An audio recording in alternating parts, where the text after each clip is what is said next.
and welcome to this webinar called Ensuring Your Legacy, which is on ownership transfer options for childcare businesses. My name is Jenny LaSalle, and I am a business consultant with the ICA Group. The ICA Group is a national nonprofit organization with the mission of changing the nature of work by advancing businesses and institutions that center worker voice, grow worker wealth, and build worker power. We have a team that's focused on the child care industry. We work with child care business owners across the country. And our work with child care businesses really comes from the understanding that many child care businesses are financially insecure and unable to pay living wages, both to the workers and to the owners of the business. And so we offer business consulting, access to capital, succession planning, and cooperative ownership models to build a better child care industry. And this webinar explains ownership transfer options. So we'll outline different options for transferring ownership of your child care center. We'll talk about the advantages and challenges of each of these options, and we'll offer a case study on a child care center that transferred ownership to the employees of the center. And this webinar is based off of a guide on our website called Ensuring Your Legacy, a guide to exit planning for child care business owners. And it's part 2 of a 2-part webinar series. So part 1 was on Exit Planning 101, and this second part really focuses on ownership transfer options.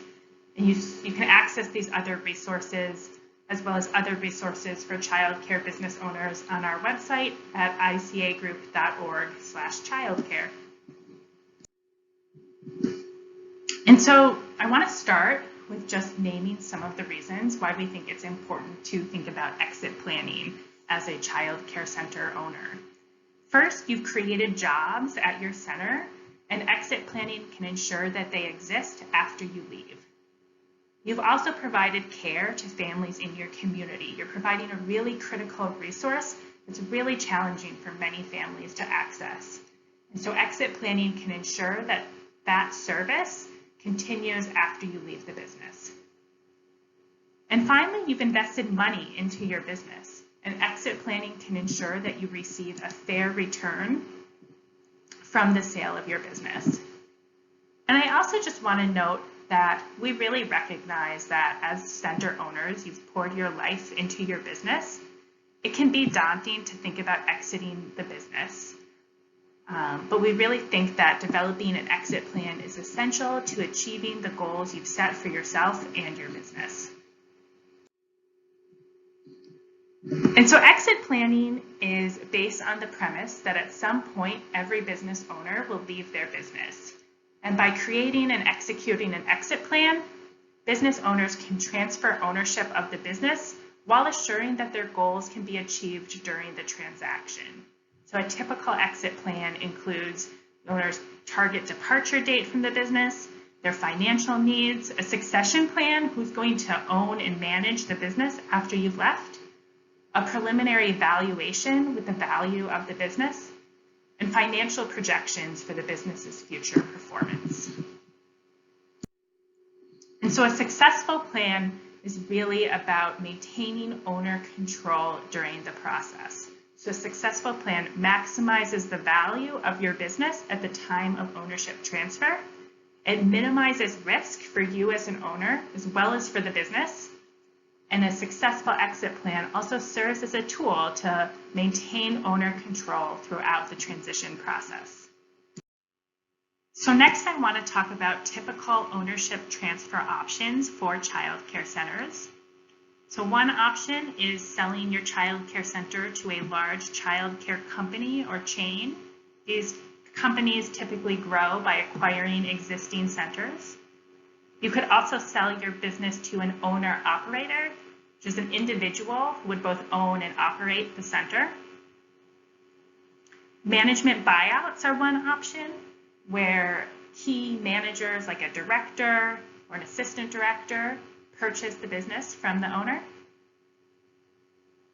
Another option is an internal transfer to a family member, someone who's been involved in the business, someone you're related to. And finally, you could sell the business to your employees. They could operate it as an employee-owned company. So each of these options has different advantages and challenges, and I'm going to go into the advantages and challenges of each of these options next.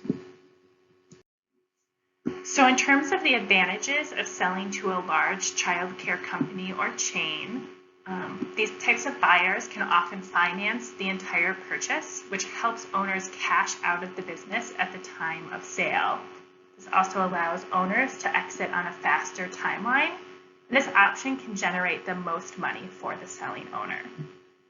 But in terms of the challenges, these types of buyers are really selective about the centers they consider. They look for programs that offer high quality care, are mission aligned, and have a demonstrated track record of profitability. And so that means there are just fewer centers that they'll consider. These buyers also centralize curriculum, administration, and other business functions. And this can result in a change to the feel of the center or even employee layoffs. This option also typically results in the owner having no control or connection to the business post-sale, which could be an advantage or a disadvantage depending on what type of involvement you want to have to the business after you exit.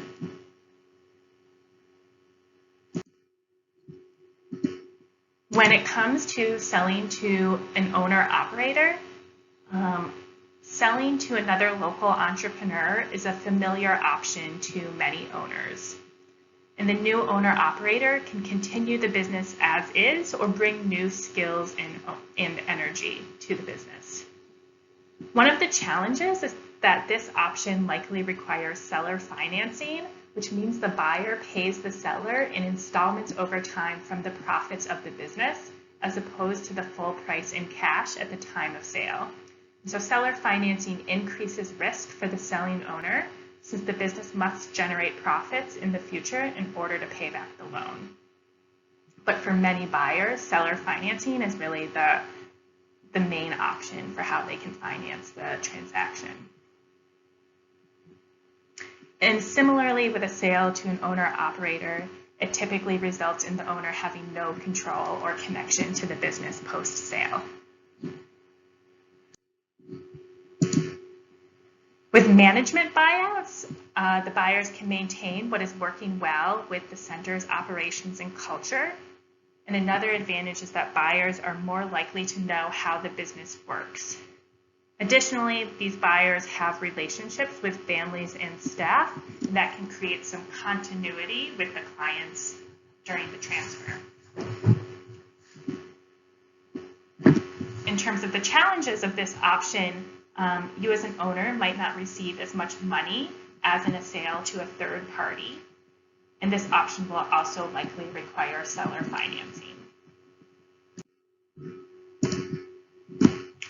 Internal transfers to family members were historically the primary way that businesses were transferred. It's actually decreased in commonality in recent years and has really declined as a feasible option for many business owners. But the advantages of an internal transfer are that it creates or maintains a family legacy. It can feel really meaningful as an owner to see your family members take the reins of your business. Similarly to a management buyout, these buyers are more likely to know how the business works and have relationships with the teachers, staff, family members. In terms of challenges, transfers to family members are often not sustainable over numerous generations. It can also be really complicated to mix business and family. That brings in a whole new level of relationship and emotions to family relationships as well as business relationships. And finally, family members might not have the same understanding of what the transfer entails.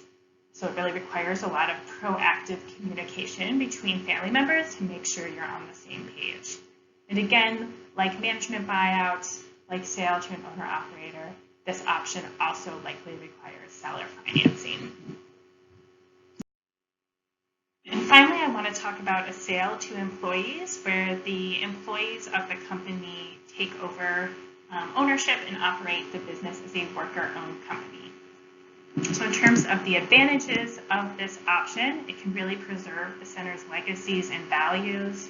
It's a way to reward employees for years of service, for the time they've spent helping to build up the success of the company. There are tax incentives for selling your business to your employees, which can be an advantage. Also, the sale can happen gradually over time, which can appeal to owners who don't want to exit immediately from their business. And finally, employees already have relationships with each other and families, and that continuity can be a real advantage during a business transfer.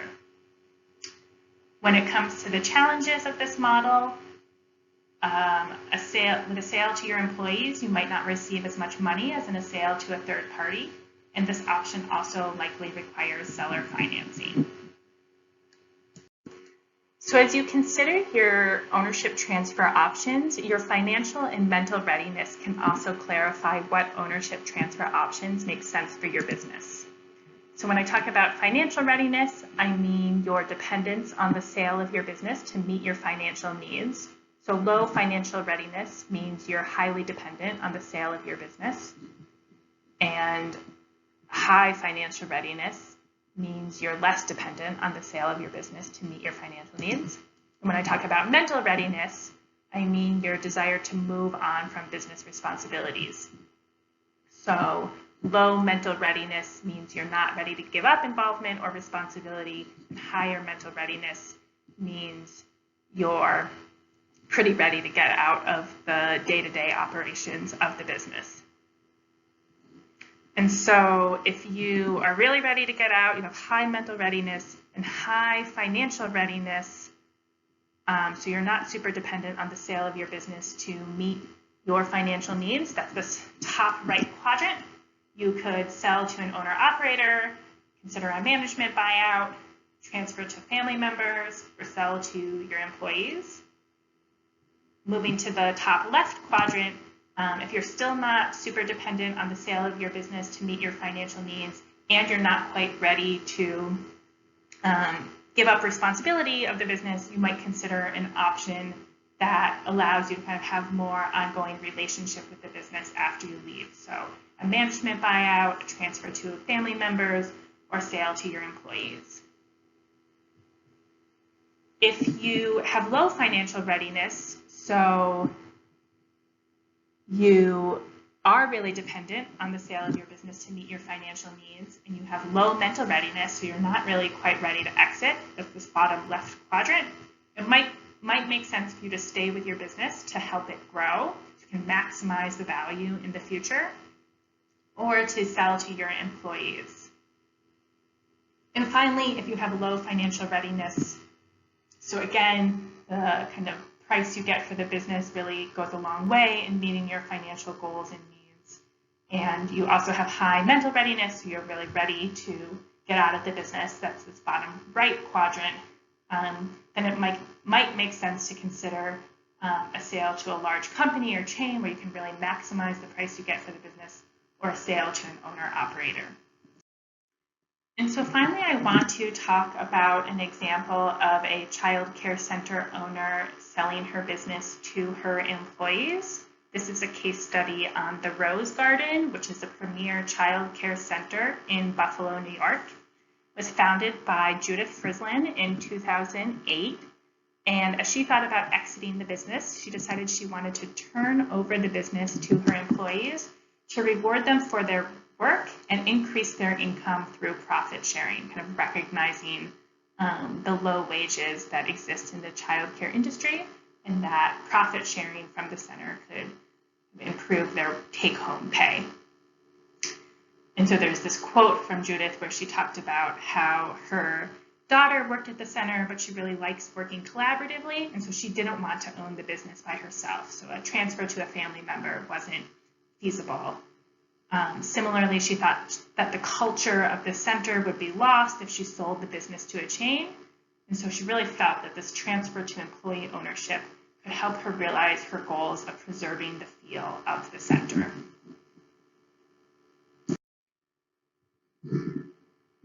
And so as Ms. Frislin worked on her exit plan, she began this process in 2015, and she targeted 2019 as her exit date. She decided that she wanted to exit daily operations, but she was willing to stay on as a consultant to mentor teachers. In terms of her financial needs, the business value was important to her, but she also wanted new owners to profit from ownership within the first few years. And so she was able to approach the selling price with some flexibility. And she also thought it would be acceptable to offer some seller financing to the deal. As she thought about management succession, in 2015, she stepped out of the director role. The assistant director of the center became the director. And in 2016, Ms. Frislin began training staff in marketing, policy, human resources, and payroll responsibilities, a lot of the things she was responsible for as the owner and director. And as she thought about her legacy goal, she was really focused on rewarding employees for years of hard work, as well as elevating the early childhood profession with opportunities to build assets through business ownership. And so the Rose Garden and Ms. Frislin worked with 2 cooperative development organizations, my organization, the ICA Group, and also a local organization called Cooperation Buffalo.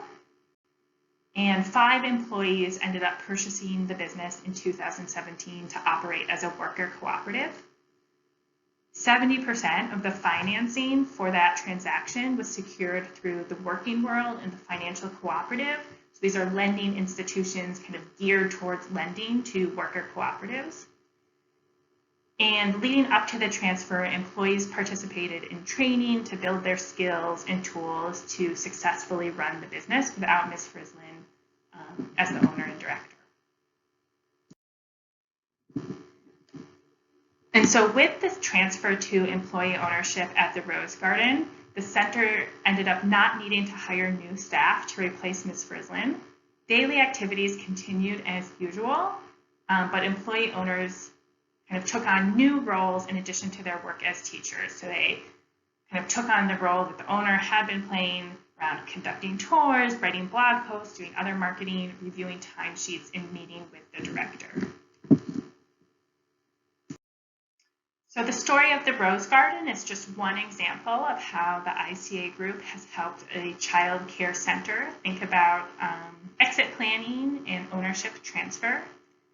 And we'd be excited to connect with you about providing a similar service. We really recognize that as the owner of a child care center, you've put your heart and soul into your business and providing quality care for your community. And we know that it can be hard to plan for your eventual exit from your business, but we also really think that exit planning is one of the best things you can do to preserve the value of your business, ensure your legacy, and achieve the retirement goals you desire. And so after working with our exit planning consultants, you will receive a report that includes a summary of your exit goals, presents a business health check and cost of care analysis, provides an estimation of your business value, and outlines the different paths you might consider to exit your business. We are fortunate to have grant funding to provide this service at no cost to many child care centers. So please feel free to contact us to see if you qualify for grant-funded succession planning services. You can reach out to our child care program director, Ann McSweeney, whose contact information is listed here, or you can visit our website at icagroup.org/childcare to learn more about our work and access additional resources. Thanks so much. Have a good day.